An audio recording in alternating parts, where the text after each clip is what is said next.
Hi, it's Deborah here, and I'm going to talk to you about Valentine's Day. You know, that's a day many of us dread because we're afraid we're going to be alone and lonely, especially if we don't have romantic husbands or we don't have boyfriends at all.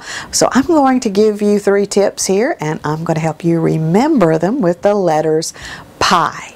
P-I-E. Now, I'm a Southern girl. We love our pie here, so I hope you remember it and think about it on Valentine's Day. You know, the dreaded V Day doesn't have to be dreaded or bad at all. It can be a happy day, actually, if you do 3 things.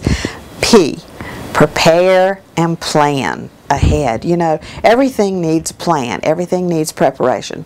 Call people up. Make plans. Don't wait till 6 o'clock until when you're sitting in front of the TV flipping through the movies and eating your bowl of ice cream feeling sorry for yourself because you don't have anything to do or you didn't get anything from your husband. Plan and prepare. That means talking about it with people ahead of time, and that's where the next letter comes from. Inform.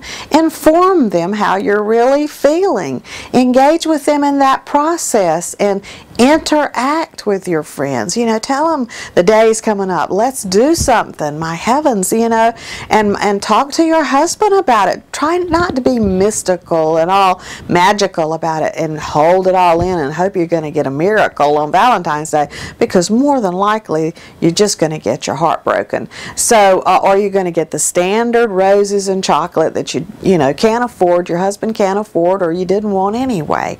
So talk about it, about what you can do.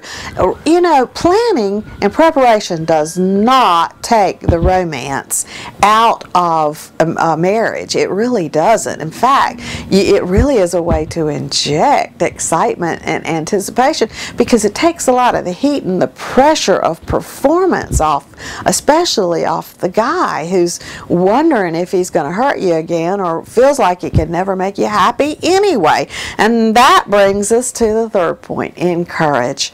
You know, one of the reasons guys don't do what we want them to do is because we don't encourage what they really do anyway. My guy, my Rick the Rock, shows his love for me by doing concrete things like checking my tires and changing my oil in the wipers on my blades. And you know, that's a very loving thing to keep me safe in my car. I have learned that I'm probably not going to get the roses and the chocolate because, you know, we're having to watch our budget just like everybody else.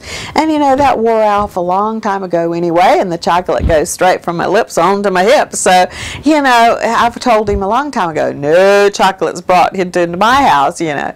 So encourage, praise, point to the positive. Remember what he does instead of what he doesn't do. Make it safe for him to treat you well, and so that you don't constantly criticize him, and engage with him in the process of making this a happy Valentine's Day. And you know, if you don't have anybody at all, there's lots of people out there that need love. There's children in hospitals that would love to get a Valentine visit from you. There's kids in the neighborhood. There's nieces and nephews. But most of all, learn to be your own Valentine. Treat yourself well.